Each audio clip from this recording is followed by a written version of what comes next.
Cianjur menjadi salah satu daerah di Jawa Barat yang memiliki daerah geografis yang cukup luas, membentang dari utara hingga selatan dan memiliki sumber daya alam dari mulai pegunungan, perkebunan, pertanian, hingga sektor perikanan dan kelautan.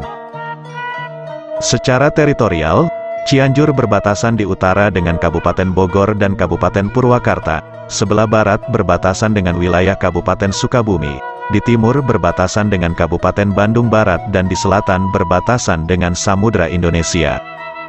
Sejarah terbentuknya Cianjur ini cukup panjang. Catatan tertulis mengenai Cianjur ditemukan pada 3 abad sampai 4 abad lampau, ketika Nusantara masih tersusun dari berbagai kerajaan dan kemudian masa penjajahan kolonial Belanda.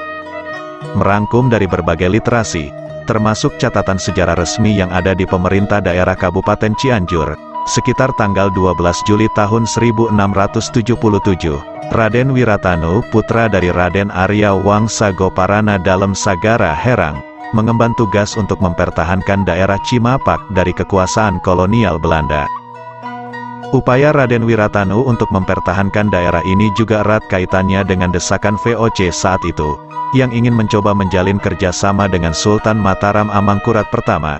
Apalagi sejak tahun 1614, daerah Gunung Gede dan Gunung Pangrango ada di bawah Kesultanan Mataram. Namun sikap patriotik Amangkurat I yang tidak mau bekerja sama dengan Belanda mengakibatkan ia harus rela meninggalkan keraton tanggal 12 Juli tahun 1677. Kejadian itu menunjukkan bahwa setelah itu Mataram terlepas dari wilayah kekuasaannya.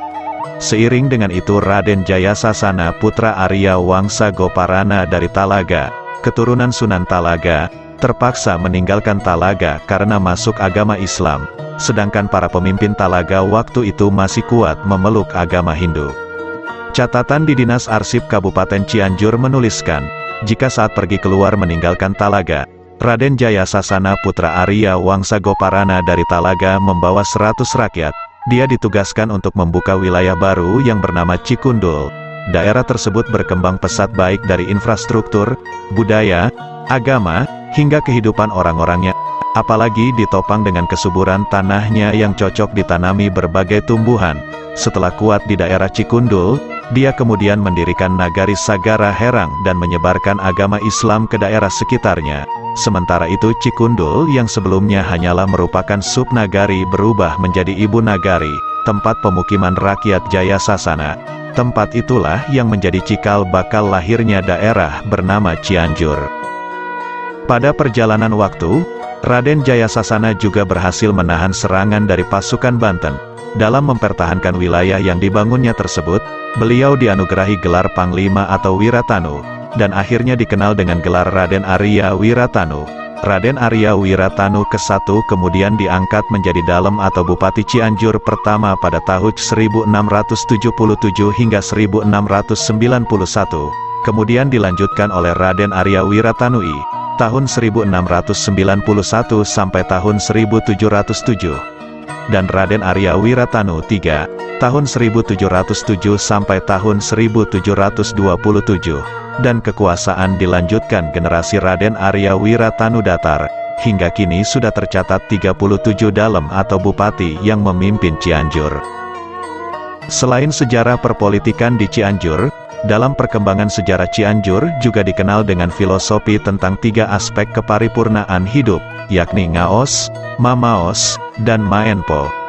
Ngaos adalah tradisi mengaji yang mewarnai suasana dan nuansa Cianjur, sehingga mendapat julukan kota santri. Pasalnya, sejak lahir sekitar tahun 1677, Cianjur dibangun oleh ulama dan santri yang gencar mengembangkan syiar Islam.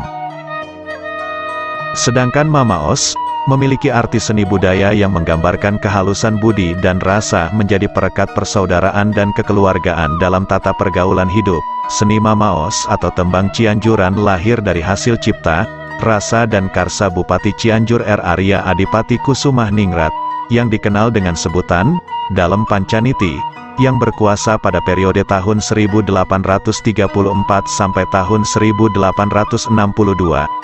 Seni Mamaos ini terdiri dari alat kecapi indung atau kecapi besar, dan kecapi rincik atau kecapi kecil, serta sebuah suling yang mengiringi panembanan atau juru.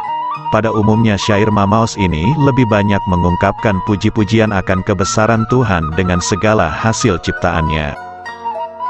Sedangkan Maenpo adalah seni bela diri pencaksilat, yang menggambarkan keterampilan dan ketangguhan. Pencipta Maenpo ini adalah Raden Jayaperbata, atau dikenal dengan nama Raden Haji Ibrahim.